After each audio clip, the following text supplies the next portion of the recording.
Olá, boa tarde a todos. Sejam bem-vindos ao nosso Fórum Ordens Profissionais. É a primeira emissão que estamos a fazer. O nosso objetivo deste fórum é debater e termos a oportunidade de troca de experiências e visões sobre temas que são importantes para a sociedade e mesmo para as ordens profissionais que estão envolvidas.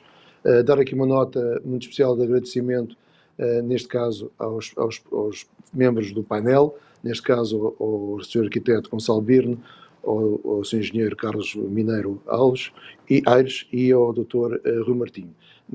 Este formato vai ser um formato de debate que vai ser moderado pelo nosso querido Camilo Lourenço. E, portanto, sem perder mais demoras, passaria a palavra para o Camilo Lourenço. José Gomes, isso é que é ser sintético, pá. Vamos lá ver se toda a malta do painel hoje consegue ser tão sintético quanto tu foste. Bem, para já é um prazer. Camilo, disseram que eu tinha que fazer uma introdução muito breve, pá, e eu cumpri. Muito bem, sim senhor. Fica mais tempo para podermos debater.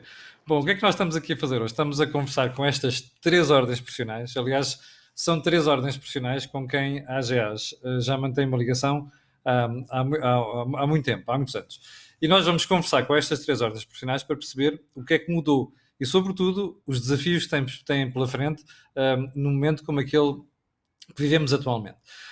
Como toda a gente sabe, e eu dispenso até de dar aqui exemplos, a pandemia e o Covid estão a mudar ainda a forma como nós trabalhamos. E isto está a ter impacto numa série de profissões. Há algumas delas onde até é fácil, por via da evolução digital, podermos trabalhar à distância. Mas não são essas apenas alterações que toda esta conjuntura trouxe, e é isso que nós vamos analisar hoje. Como é que isto vai passar? Eu vou chamando a par e passo cada um dos participantes. Quero lembrar que aqui no ecrã em baixo vai passar um link por sugestão aqui da própria AGAs, que é um link onde as pessoas poderão preencher um simples formulário e completar a frase: com o seguro de vida da AGAs Seguros, ritmo vida, a minha vida não perde o ritmo, porquê? E acrescentam, e nessa altura já sabem que se candidatam a 2 Apple Watch para as 2 frases mais criativas. Bom, e também para não desfazer e não abusar aqui da paciência, eu vou convidar já alguns dos participantes a irem avançando com as suas apresentações ou com as suas notas, e vou começar precisamente, aliás, antes dos nossos convidados, pelo Fernando Santos, que é o responsável das ordens profissionais da AGAs Seguros. Fernando, a palavra está para ti. Olá, muito boa tarde a todos. Eu reforço naturalmente as palavras que o José Gomes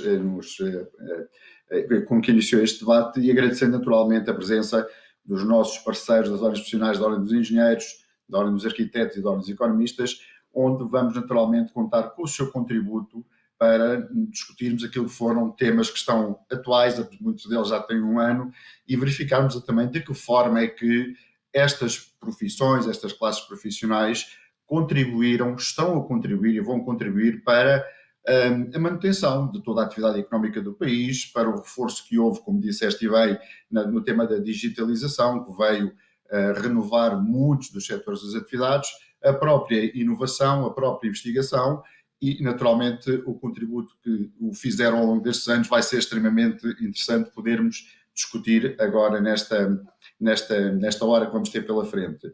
Reforço também, naturalmente, o tema do passatempo. É extremamente interessante que os membros das ordens profissionais possam também participar e contribuir, até com questões que nos possam fazer, e no final, depois, como disseste bem, as 2 frases mais criativas serão então presenteadas com um Apple Watch que a seu tempo teremos de sortear. Esse passatempo vai ficar aberto até sexta-feira, portanto não terão que concorrer já hoje ou candidatar-se já hoje, poderão fazê-lo também nos próximos 3 dias. E, portanto, Camilo, acho que estamos em condições então para começar a nossa conversa com os nossos convidados. Vamos a isso. E antes de chamarmos o primeiro convidado do painel, eu só quero lembrar as pessoas para não se assustarem. Daqui a pouco vão entrar aí uns cartoonzinhos com algumas das imagens sobre o que é que nós vamos falando. O Pedro está a fazer os cartoons e eu até ia fazer outra sugestão ao Pedro. Além de cartoonar tudo quanto é ideias que vão aparecendo aqui, cartoonar também as caretas que nós, membros do painel, vamos fazer. No caso do Carlos Mineiro Alves, é muito fácil. É só eu dizer a palavra aeroporto, ele muda de cara e então o Pedro poderá fazer aí uma brincadeira com o cartoon. Ora, e é precisamente pelo Carlos Mineiro Aires, bastonário da Ordem dos Engenheiros, que eu vou começar. Carlos, vamos a isto. Olá, eu agradeço antes de mais o convite. Acho que a iniciativa, para além de ser importante, é curiosa e tem um formato muito agradável. Encontramos aqui diversos amigos, uns mais públicos que outros, e realmente é um prazer nós estarmos aqui. O tema é apetitoso, desenhar um crescimento sustentável numa sociedade em mudança. E eu, quando falo em crescimento, não posso desligar a questão do crescimento da economia. E é assim, nós efetivamente estamos aqui, não é numa encruzilhada, nós mudamos de época e fomos apanhados nessa nova época com um princípio fatal, que é uma pandemia medieval. Uma coisa inimaginável, que ninguém acreditaria, salvo num filme de ficção, que fosse possível acontecer uma coisa dessa, mas a verdade é que exatamente no início de 2020, curiosamente estava eu em Macau e tinha ido à China, quando cheguei a Lisboa, soube que o bicho já andava lá por todos os lados.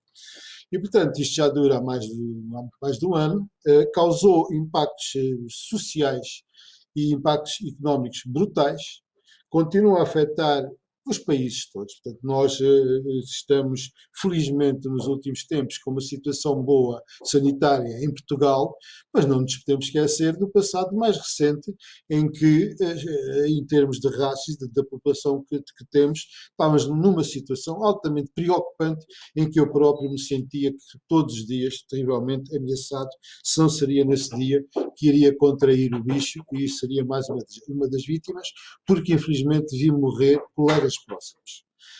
E, portanto, nós temos agora aqui um problema que é realmente um crescimento sustentável numa sociedade em mudança. A pandemia vem-nos mostrar que vai haver uma transformação radical. Eu não diria que nada vai ser como de antes, porque alguma coisa continuará a ser como de antes, mas muita coisa ficou alterada.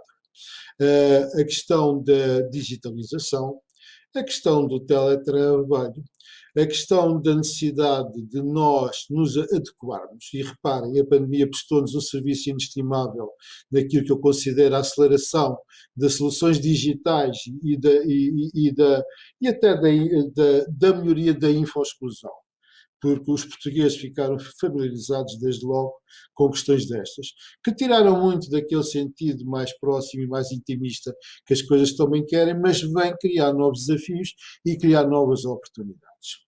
No meio disto tudo, Portugal, e eu também não quero deixar de olhar para isto, tem a chamada bazuca europeia, que não é mais do que um acréscimo sobre aquilo que já era o chamado apoio, o último apoio da década, que estava consubstanciado numa proposta que era o Plano Nacional de Infraestruturas 2030, que também tinha uma série de outros apoios comunitários, mas isto para dizer que em 2030 ou 2029, em princípio, a partir daí, terminarão os grandes fluxos financeiros a fundo perdido para o país.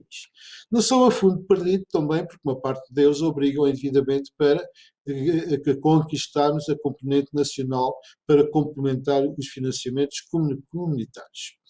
Mas nós realmente temos um país completamente diferente do que era há 20 ou 30 anos atrás. Temos um país que tem todas as condições para ser competitivo, temos um país que tem um ensino de excelência, serviços de saúde que tiveram em ruptura praticamente, mas temos um serviço de saúde que, malgrado os defeitos que lhe possam pôr e as acusações pontuais, não podemos dizer que é muito diferente equiparar a um hospital em Portugal do que equiparar a um hospital em qualquer outro lado do mundo. Desde logo nos Estados Unidos, que nos deixou entrar. E, portanto, nós temos efetivamente um país que tem condições para fazer uma coisa que é fundamental, que é virar a economia. O PRR, que vem, no fundo, dentro de uma linha de pensamento, está estruturado em 3 grandes linhas, que é a resiliência, criar soluções resilientes a uma situação dessas, uma transição digital e uma transição climática. A transição digital é importante e desde logo pela aposta que vai ser feita na modernização da administração pública, que eu recordo também ao longo destes anos tem sido esquecida porque uma coisa é tirar as gorduras, outra coisa é tirar os ossos. E um Estado que não tem uma administração pública forte e eficiente não é um Estado forte. E não é um Estado que saiba fazer a gestão das suas coisas.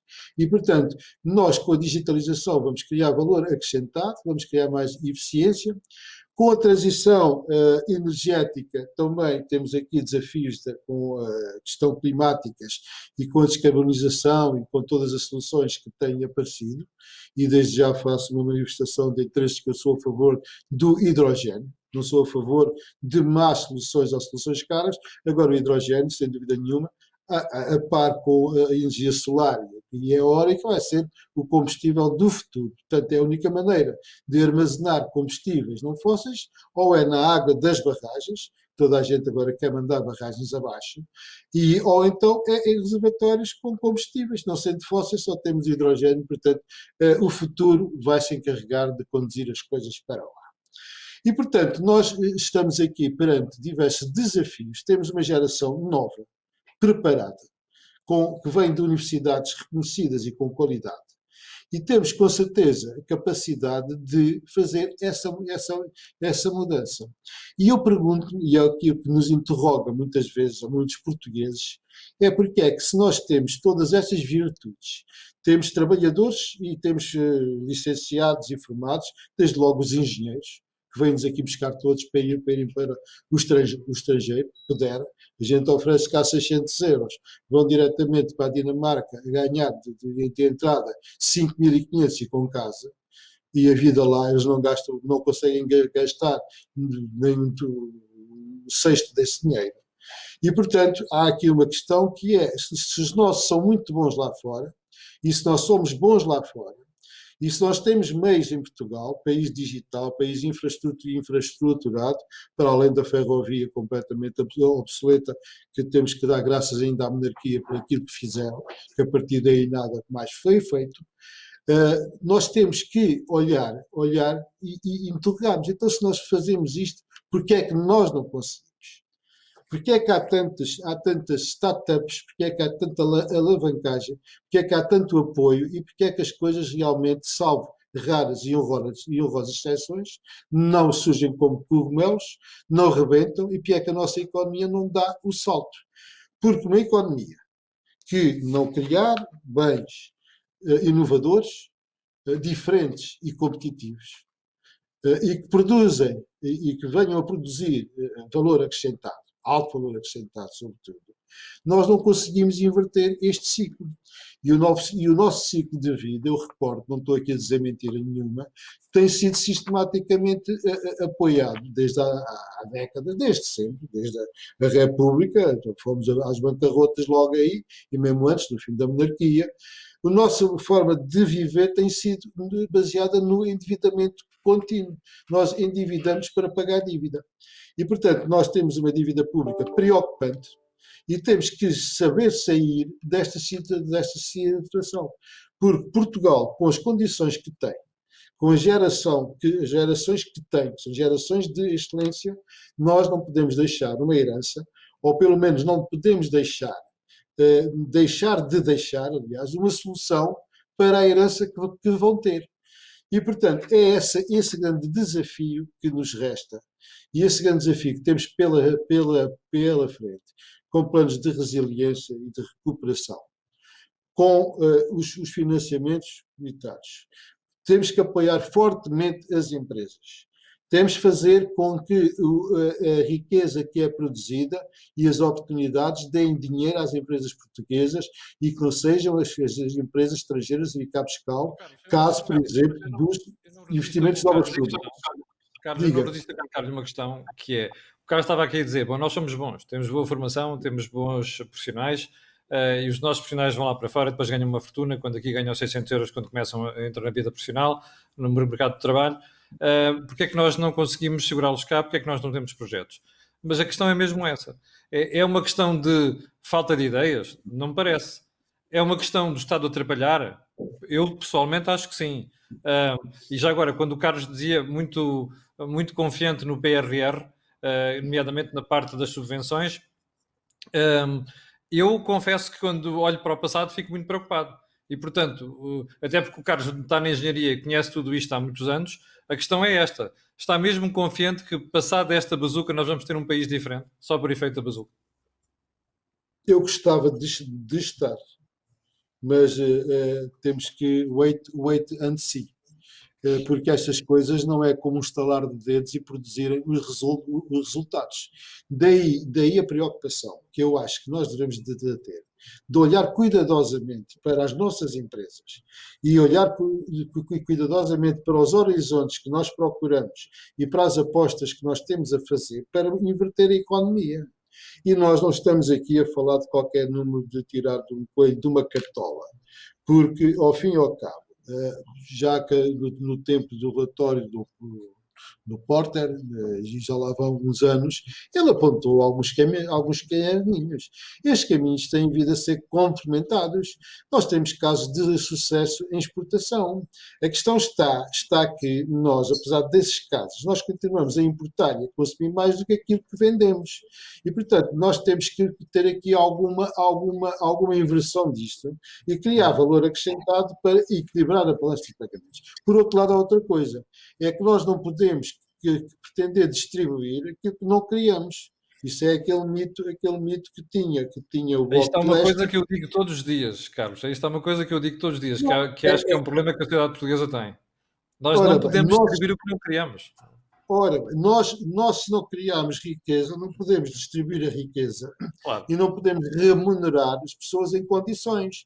E a grande falácia que há é que nós achamos que nos pagam mal. Porque os patrões são todos ambiciosos, porque o Estado é civil e não sei o quê. Não, e não é um problema de produtividade. É um problema estrutural. É um problema de produtividade, eu não diria que é de produtividade, é de má produtividade. Porque se nós somos os trabalhadores incansáveis, nós trabalhamos muito mais horas do que os outros. Eu conheço países, a Dinamarca, os países nórdicos, as pessoas têm uma vida de conforto. As pessoas saem, vêm na sua bicicleta, comem uma sanduíche na secretária, saem ao fim do dia, ainda vão ao ginásio com os filhos, ainda vão para os centros comerciais fechados, que aquilo está um frio de diário, já é de noite, há não sei quantas horas, e têm tempo livre. Nós cá não temos tempo livre. Passamos a vida em filas de trânsito, andamos a correr, esbaforidos para um lado e para o outro, e trabalhamos muito mais horas, ou pelo menos estamos nos locais de trabalho muito mais horas, mas depois o sumo é que não é o mesmo. Carlos, eu vou interrompê-lo, vamos ter que também passar pelos outros painelistas, perdoem-me a expressão, e depois voltarei a sair, porque vamos criar aqui uma dinâmica também de colocar questões e até levantar dúvidas sobre algumas das matérias que vão sendo faladas. Gonçalo Berno é o Presidente da Ordem dos Arquitetos, é uma honra tê-lo aqui. É uma daquelas pessoas que eu não conheço pessoalmente, vou querer conhecer, logo que tenhamos a oportunidade para isso. Gonçalo, vou convidá-lo também a si a fazer uma introdução sobre aquilo que está a mudar no seu setor e o que é que pode mudar nos próximos anos. Ora bem, muito obrigado, boa tarde a todos. Eu acho que gostava de dizer duas coisas. O mundo está a mudar há muito tempo e as transformações são muito aceleradas e em todo lado. E grande parte das transformações que nós estamos a viver agora, de certo modo, sim, foram catalisadas e aceleradas pela pandemia.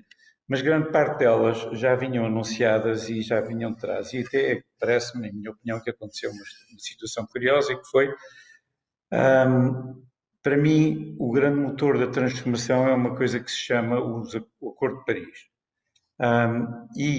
Ou seja, esta descoberta, eu diria, mais ou menos partilhada, eu diria hoje em dia já fortemente partilhada, de que este planeta, a seguir os paradigmas que trazia de trás, aproxima-se a passos largos do seu autossuicídio.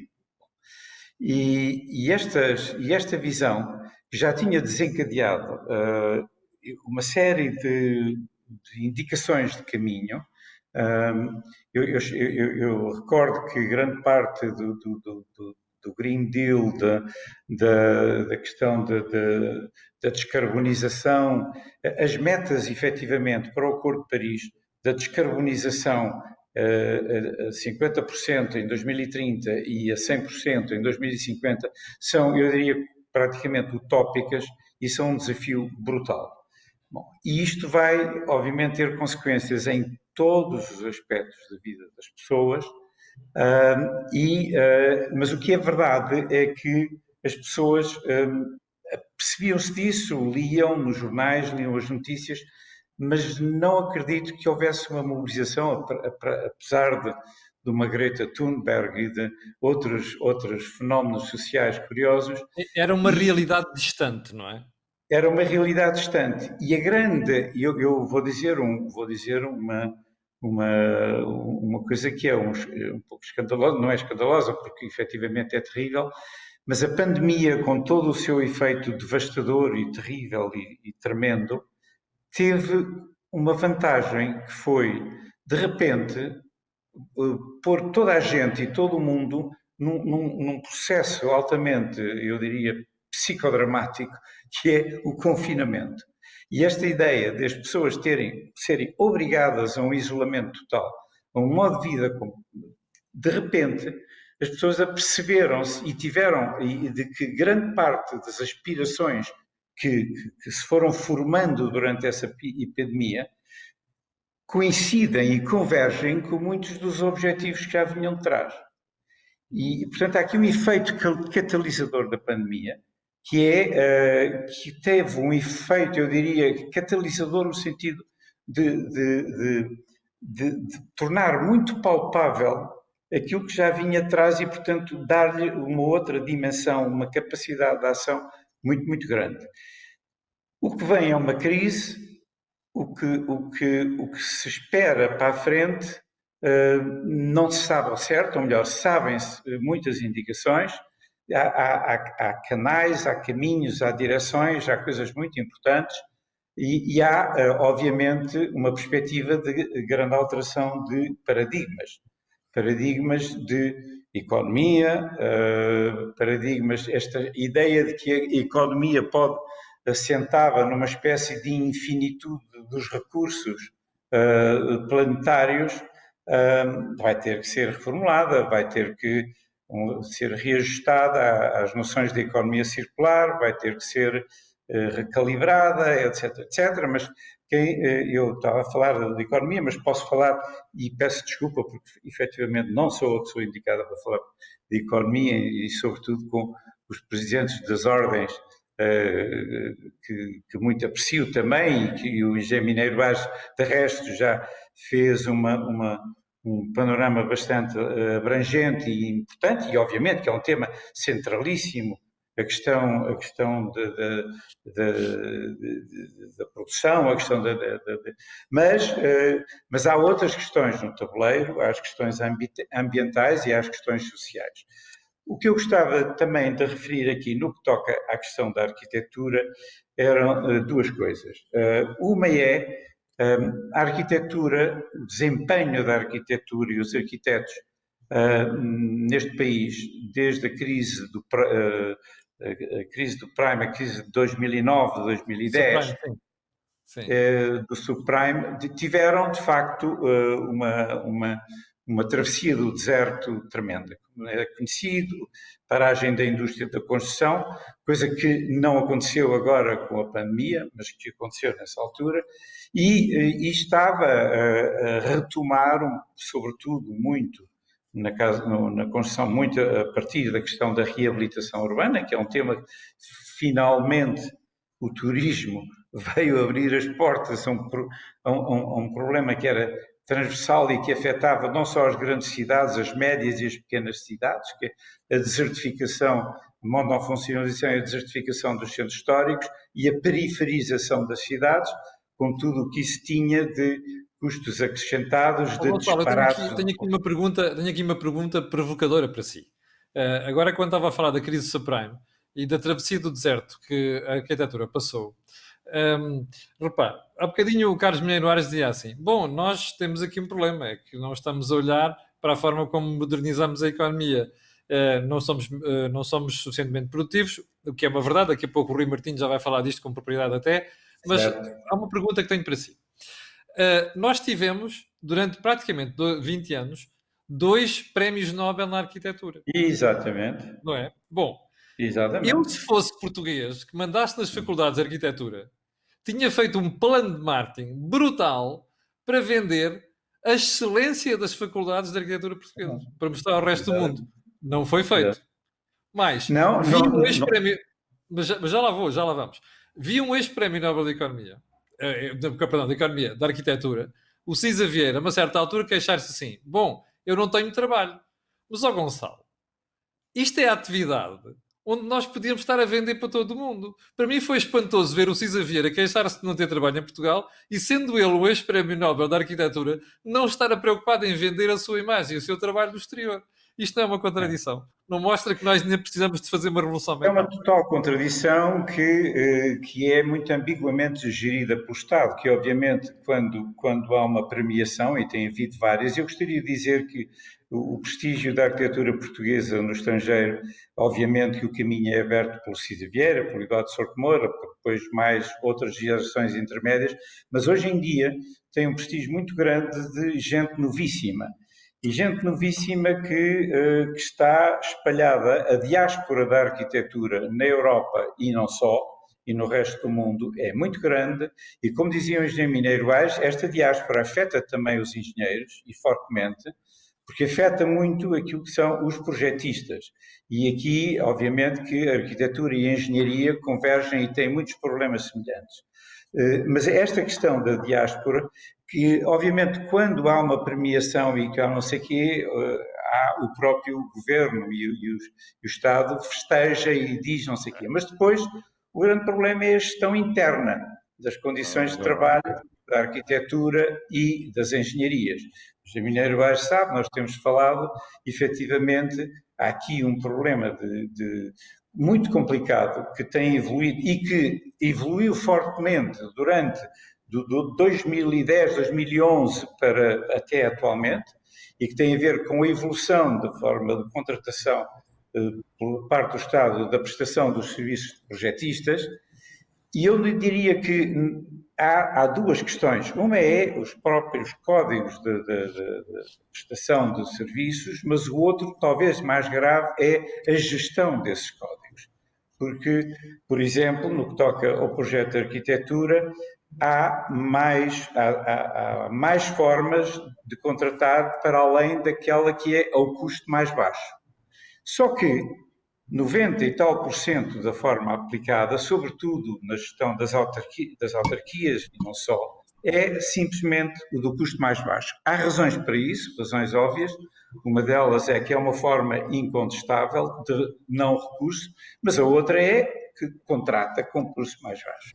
Isto está claramente a gerar, e já foi também denunciado pelo Bastonário de Ordem dos Engenheiros, precariedade e dumping, concretamente, em muitas prestações, sobretudo no mundo, em Portugal, onde o grande modelo da prestação da arquitetura ainda é a pequena e, eu diria, a média empresa. Há também grandes empresas, poucas, algumas arrebentaram claramente com a crise do subprime, não retomaram, e esta história desta forma de contratação é, quanto a mim, altamente preocupante, e é altamente preocupante até porque toca numa questão que eu creio que interessa às seguradoras. Eu diria agora, e agradeço esta presença organizada pela AGEAS, que é o seguinte, é que o Estado, ao contratar de segunda contratação pelo modelo mais desenvolvido, que é do custo mais baixo, esmagando brutalmente as prestações, quando, por outro lado, as normas cada vez exigem mais prestações e uma maior abrangência de projetos, que não são só da arquitetura, grande parte deles até o que tem crescido mais na área das engenharias, mas que estão articuladas. Mas faz isto, mas a seguir submete contratações em que os projetistas, para além de serem projetistas, são também entidades seguradoras. Ou seja, estamos a fazer uma concorrência desleal às seguradoras. O que é que eu quero dizer com isto? Quero dizer com isto que os contratos são leoninos, ou seja, se houver qualquer risco, qualquer questão ligada ao projeto, qualquer questão ligada à obra, a repartição do risco cai totalmente sobre os projetistas. Portanto, e eu creio que uma das questões que estamos aqui a falar é precisamente, e é um tema que me parece muito importante, que é, com certeza, que isto vai melhorar, eu espero que sim. A bazuca é um instrumento fantástico. A questão da habitação de custos acessíveis vai desencadear uma ação enorme. Nós estamos apreensivos quanto aos instrumentos que o Estado tem para que isso seja gerido com o mínimo de qualidade e com o mínimo de contratação, porque efetivamente o que acontece é que há um problema de enjeitar o Estado, que tem vindo na questão da contratação, da fiscalização de obras, tudo não sei o que, tem-se vindo a perder valores que tinha e que funcionavam, e não cria mecanismos paralelos e que ajudem, inclusivamente, e empurra tudo o que é gestão de riscos para fora de si. Gonçalo, já vou voltar a si. Vamos ouvir também o Rui Martinho e depois iremos para a conversa, até porque eu tinha algumas questões para colocar em relação a matérias que o Gonçalo neste momento avançou. Bom, Rui Leal Martinho, bastonário da Ordem dos Economistas, também um parceiro de longa data nestas coisas. Rui, tens aqui muita matéria já, porque aqueles dois senhores que não são da área de economia já introduziram aqui algumas questões de economia. E uma das coisas que estava a te pedir é assim, olha, eu neste aspecto sou um pessimista, estou mesmo preocupado com a forma como a bazuca vai ser aplicada, sobretudo porque as empresas que são mais precisas estão a ficar para trás disto tudo. Mas enfim, eu sou moderador, não estou aqui para fazer discursos, vou ouvir a tua opinião. Ora, muito obrigado pelo convite, agradecer à AGEAS, ao meu amigo Zé Gomes, muito satisfeito e honrado de ter aqui dois colegas de painel que eu muito considero e muito estimo, o arquiteto Gonçalo Birne e o Carlos Mineiro Aires, também meu amigo já de longa data. Pois eu gostei de que este assunto da economia fosse abordado pelos anteriores bastonário e presidente de ordens profissionais, porque ela é, digamos, incontornável. Mesmo quando falamos de política, a política está sempre muitíssimo condicionada pela economia. E neste momento em Portugal, o que é que nós temos? Nós estamos a sair, e esperemos que este sair seja mesmo positivo, com permanência da pandemia. Esta parte parece que tem corrido bastante bem na questão de vacinação, da testagem, e os números estão aí. E, portanto, temos neste momento também um Serviço Nacional de Saúde mais calmo e portanto, sem os problemas que teve no ano passado, mas estamos a sair com uma economia muito débil. Eu já acentuei várias vezes e acentuo desde 2000 que a economia portuguesa tem vindo cada vez a tornar-se mais débil. A economia portuguesa tem vindo a perder gás, tem vindo a perder, digamos, crescimento, e limita-se a crescer dentro daquilo que é o mínimo, ou os mínimos possíveis, para não dizer que está em crescimento negativo ou em decréscimo, digamos, de crescimento, mas estamos numa estagnação. E esta estagnação já se prolonga há muitos anos e a pandemia veio efetivamente evidenciar aquilo que não temos feito. E neste momento chegamos ao final de 2020 e os dados que são conhecidos são relativamente preocupantes. Eu até diria são mesmo preocupantes. Temos um PIB que cai mais de 7%, temos um déficit que volta a ser, embora muito controlado, com suborçamentações, com cativações, mas que volta a ser negativo à volta dos 5,7%, e finalmente temos uma dívida pública que atinge um máximo de sempre, mais de 137%. Ora, só para recordar, quando nós entramos em 2011 num processo de ter, como sabem, em Portugal, a entrada do FMI e da União Europeia e do BCE, nós tínhamos apenas 100%.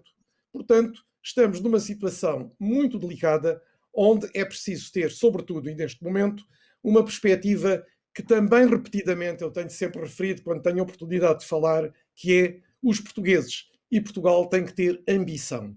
Ambição quer dizer ter uma atitude em que queiramos mesmo desenhar para o futuro o tal crescimento de que precisamos, mas de forma sustentável. É o termo que vocês deram, é o título que vocês deram, digamos, à nossa conversa de hoje.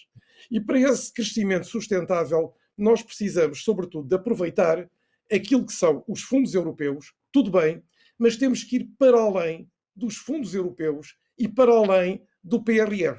Ou seja, ele vai, para já, resolver-nos alguma recuperação em setores que já foram até referidos, que têm sido completamente esquecidos, como sabemos, nos últimos anos. E nesse aspecto é positivo, porque efetivamente vamos pegar em determinado tipo de áreas que foram completamente olvidadas no investimento público, vai permitir também algum crescimento, e já lá vamos, ao setor privado da economia, mas naquele horizonte de 2030, que é muito definido pelas agendas temáticas da Europa, nós vamos tentar ter, através da vinda desses fundos, que não esqueçamos que são de um valor muito elevado, porque Portugal vai receber quase 58 mil milhões, uma parte do Fundo de Recuperação Europeu, o quadro plurianual, mas depois ainda temos o Portugal 2020, uma parte por executar. Nós vamos tentar, com esses fundos, conseguir um melhor equilíbrio demográfico, conseguir mais inclusão, até porque a desigualdade social e este pilar social da economia é muito importante. Teve um grande agravamento durante este ano e meio quase de pandemia. Ter também a questão da digitalização, da inovação e as qualificações como, digamos, motores de desenvolvimento. Depois, como falou o arquiteto Birde, a questão da transição climática e da sustentabilidade dos recursos, mas para tudo isto se fazer e para se, digamos, aproveitar muito bem os fundos que vêm e o PRR, nós temos que ir para além desse PRR de uma maneira, é aplicando aquilo que os governos sucessivos, ao longo, sobretudo, deste século em que estamos, têm evitado, que são políticas públicas. As políticas públicas têm sido esquecidas quase em todos os domínios e têm que ser feitas e desenvolvidas com parcerias. Parcerias com a iniciativa privada, parcerias com organizações não governamentais, assumindo aquilo que se entender como mais adequado para a nossa sociedade. Umas vezes serão políticas regulatórias, outras vezes serão redistributivas, outras vezes serão constitutivas, mas precisamos efetivamente de ter uma atenção especial e de aplicar políticas públicas até, digamos, no seguimento daquilo que é feito a nível da Europa. Nós estamos a nível... Eu arriscaria mesmo a lembrar às pessoas que nos estão a ver, sobretudo por pressão destas 3 ordens profissionais, que nenhum país desenvolvido tem uma má administração pública, e que é a parte pública que estás aí a falar. E isso é um déficit grave que a gente tem. Porque normalmente, quando se questiona sobre como é que o Estado está organizado, a solução dos governos é despejar dinheiro para cima do problema. E isto não resolve nada como nós vimos até hoje. Estavas a falar, por exemplo, do quadro comunitário de apoio.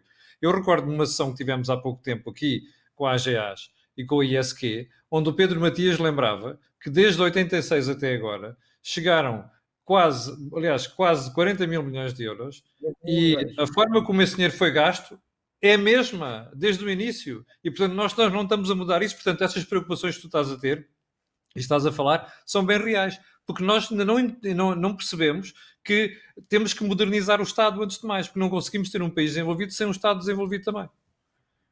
Eu ia acrescentar há pouco, Camilo, sem cortar também o teu raciocínio, que Portugal é o país que mais depende dos fundos europeus para investimento público. Nós temos uma dependência superior a 80% e, portanto, quer a agenda das políticas públicas, quer os fundos que permitem realizar essas políticas, estão muito dependentes da agenda europeia.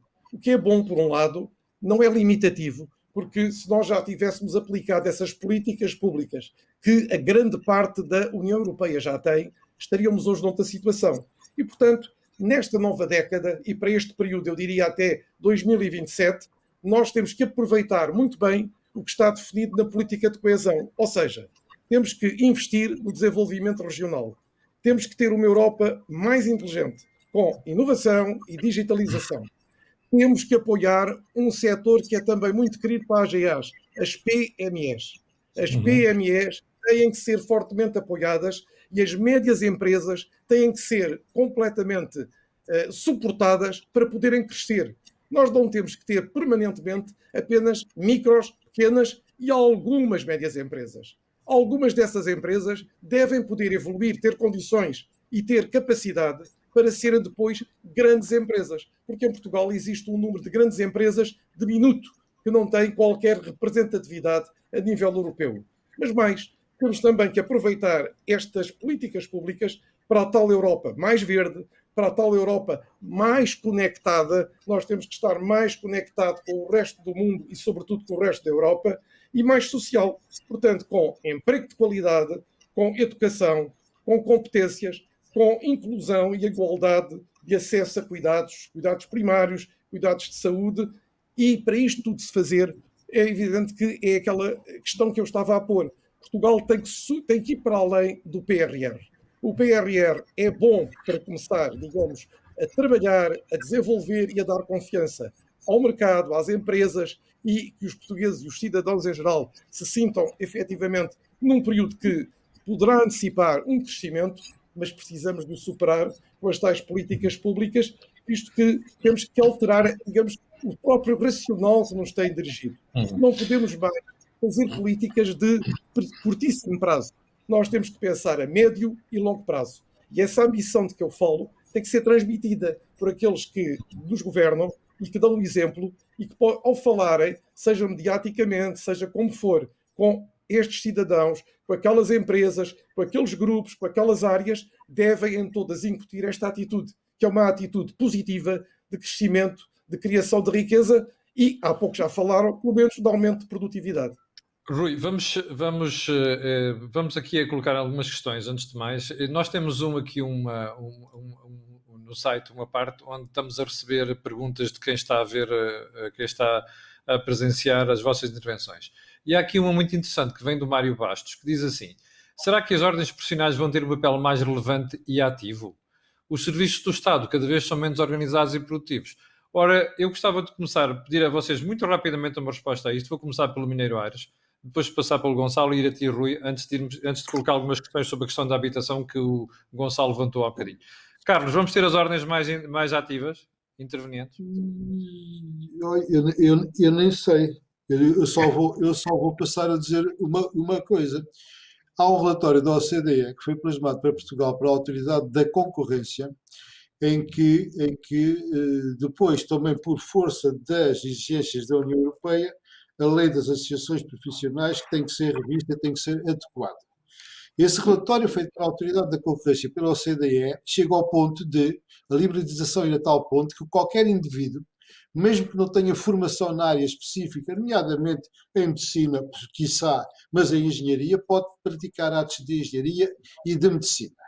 É óbvio que as ordens profissionais, e agora também soubemos hoje que uma das medidas que consta do pacote do PRR, daquelas que estavam meias difusas, há um compromisso de alterar a lei das ordens profissionais, o enquadramento das ordens, até ao fim de 2022. Portanto, aquele dinheirinho sempre tinha alguma coisa em troca. Não há almoço grátis, portanto, aquilo vinha agarrado.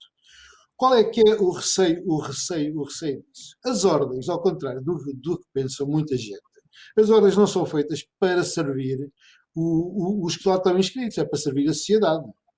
E as ordens são muito úteis quando servem de mata-borrão. Os mais novos não sabem o que é um mata-borrão, mas eu explico. É quando se faz porcaria e é preciso ensopar a porcaria, vão pedir aos bastonários para irem à televisão ou para darem uma opinião, para explicar porque é que as coisas aconteceram e como é que se podem corrigir as coisas. Quando são vozes incómodas, são uma coisa má e têm poder a mais e eu não sei o quê. É preciso não confundir duas coisas aqui. Uma coisa é a regulação da profissão, que é o que nós fazemos para servir a sociedade e para garantir confiança pública. Outra coisa é o papel sindicalista, que precisamente algumas ordens pretendem desempenhar, que está proibido por lei. E, portanto, eu espero que nesta discussão que vai haver até ao fim do ano, e está anunciado como uma obrigação que temos perante Bruxelas, que se faça luz e que se separe o trigo do joio e que seja reconhecido o papel que efetivamente os profissionais liberais têm, que são mais de 410 mil neste país, têm muito mais importância de qualquer outro parceiro social que tenha aceito no SES. E, portanto, que tenham o reconhecimento devido, porque todos eles desempenham profissões cruciais para o desenvolvimento e para o cotidiano do país. Isto é, quando é para tocar a rebate, são eles que estão na linha da frente e que asseguram o funcionamento. E desde Carlos, logo, deixa-me ouvir Gonçalo agora sobre a mesma questão. Gonçalo, vamos ter as ordens mais interventivas, como colocava aqui o espectador. Vamos ver, eu acho que o meu colega, o Pastonário, o engenheiro Mineiro Ares, pôs a questão muito bem. Eu diria que sim, e creio que essa é, obviamente, a intenção das ordens todas, que é tornar-se mais proativa, eu diria, em relação à sociedade. E efetivamente, há dois objetivos das ordens. Um é que tem a ver com a questão da representação dos seus associados, mas quanto a mim, uma que é absolutamente fundamental é que a Ordem tem uma obrigação perante o Estado de zelar para que a prestação profissional e de sabedoria, digamos, do saber dos seus profissionais seja desempenhado para não só engrandecer, digamos, ou melhorar o Estado, mas, sobretudo, contribuir para as condições de vida de toda a sociedade e de todas as pessoas da melhor forma possível. E esta questão que tem sido muito pouco falada e que eu acho que é importante, que coloca uma questão que é a prestação de qualidade dos serviços. Eu gostaria aqui de dizer que a prestação, o termo da qualidade, tem sido, e isto também até na discussão em torno da arquitetura, mas não só, que muitas vezes é equiparada a uma espécie de exercício elitista, de não sei o quê, mas a qualidade é efetivamente uma exigência da própria sociedade, portanto, pela prestação das profissões exercidas. Quer dizer, quando nós vimos aquilo que aconteceu, que acontece com a pandemia, no esforço brutal que tem estado a ser dado pelo Serviço Nacional de Saúde, obviamente que a sociedade exige que o Serviço Nacional de Saúde, que a saúde seja prestado com qualidade. A prestação do serviço, do projeto, da qualidade da construção, da qualidade do espaço público, da qualidade do território, é uma questão que é fundamental. Quer dizer, é fundamental e as ordens têm esse objetivo e esse fim, que é contribuir perante o Estado, têm essa responsabilidade perante o Estado, que essa prestação de serviço seja feita para melhorar e contribuir concretamente na questão do direito à habitação, que de resto é um tema que agora está muito em cima da mesa. Já vamos a isso, Gonçalo. Antes de ir ao Rui Martinho, deixa-me só colocar ao José Gomes, tem aqui uma pergunta que eu acho que é muito dirigida às seguradoras. Aliás, nós estamos a fazer isto no âmbito de atividades de seguros, não é? Aliás, eu aproveito para dizer às pessoas, estão aqui 3 ordens que são bem representativas disto. Atenção à questão da prevenção. Isto é uma matéria que nós temos dedicado muita atenção nos últimos tempos, nomeadamente a um segmento que o Rui Martinho falava há bocadinho, que é as PME. Temos feito um conjunto de conferências pelo país fora, chamados Fórum PME, onde levamos estas questões à discussão com as empresas e passamos uma mensagem fundamental, que as seguradoras não servem apenas para cobrir o sinistro, servem para fazer pedagogia sobre prevenção. Ora, a prevenção é uma coisa que estas 3 ordens têm que estar muito atentas, os seus profissionais, porque é aquilo que permite evitar um problema. Porque a questão de indemnização, quando uma seguradora paga, não cobre o prejuízo que a empresa sofre, sobretudo se forem empresas com uma elevada incorporação de matéria mental, ou seja, pessoas com elevada qualidade profissional e que depois nós não conseguimos substituir no mercado com a devida celeridade. Mas, José Gomes, gostava de colocar uma questão que um espectador levanta aqui, que é assim: que futuro e fiabilidade é que têm as seguradoras face a pandemias como a que atravessamos? Eu confesso que até eu saberia dar uma resposta a isto, mas tu é que és o CEO da não vida da AGA. A ver, há determinado tipo de riscos que é impossível serem seguráveis, não é? Primeiro aspecto. E os temas que têm a ver com pandemias a nível global, como foi o caso que estamos a enfrentar, não são passíveis de serem cobertas de todo. Podem ser, sim, identificadas um conjunto de oportunidades que possam, de alguma forma, ajudar nos seus impactos. E, portanto, esse é um ponto que eu gostaria aqui de realçar. Mas eu gostava de pegar nos comentários que o Camilo referiu, até porque todas as ideias que temos vindo a debater aqui ao longo desta nossa sessão. Eu gostava também de fazer o seguinte, quer dizer, comentar o seguinte: mas qual é o papel da seguradora e, neste caso concreto, do Grupo AGEAS? As seguradoras, como um todo, têm um papel também importante na sociedade, através como empresas em que fazem investimentos institucionais. E, portanto, são um dos principais investidores a nível do país. E, portanto, a AGEAS, nesse sentido, tem uma política de investimentos, obviamente também está associada com as questões de crescimento sustentável e, portanto, há políticas que condicionam ou que também canalizam para determinado tipo de investimentos que têm que contribuir de uma forma positiva para a sociedade. Mas há outro aspecto, que é o económico, que eu gostaria aqui de destacar e que tem a ver com a proteção. Aliás, o arquiteto Gonçalo Birna há pouco fazia referência, que há uma necessidade clara, e a seguradora, e neste caso a Grupo AGEAS, na relação que já tem longa parceria com estas 3 ordens, que são, com o qual nós temos uma relação muito próxima e longínqua. Uma das principais preocupações que temos tem a ver exatamente como é que nós damos proteção aos nossos clientes, e neste caso aos membros das várias ordens. E o arquiteto há pouco referia exatamente a questões de proteção a nível da responsabilidade. Para isso temos equipas especializadas que temos estado no campo a ajudar, temos ofertas que eu diria que são diferenciadoras e que permitem de alguma forma dar resposta a necessidades específicas, neste caso concreto, dos membros das ordens. Mas há outro aspecto que é determinante, que o Camilo estava a referir, que é qual é o papel que uma seguradora tem. Obviamente tem o papel da proteção, da garantia de que quando acontece um incidente podemos ajudar os nossos clientes a darem resposta e a minimizarem estes impactos, mas acima de tudo um papel determinante que nós temos vindo a preencher e a nossa estratégia, que é focar-nos naquilo que tem a ver com a prevenção. Prevenção que minimiza os impactos a nível das pessoas, dos patrimónios e do ambiente. E aqui estes temas são muito importantes nestas ordens, porque vamos entrar em investimentos significativos na economia. Obviamente esses investimentos têm que estar focados e vão estar focados em determinados setores que nos permitem fazer o crescimento sustentável, mas é importante saber como é que podemos protegê-los.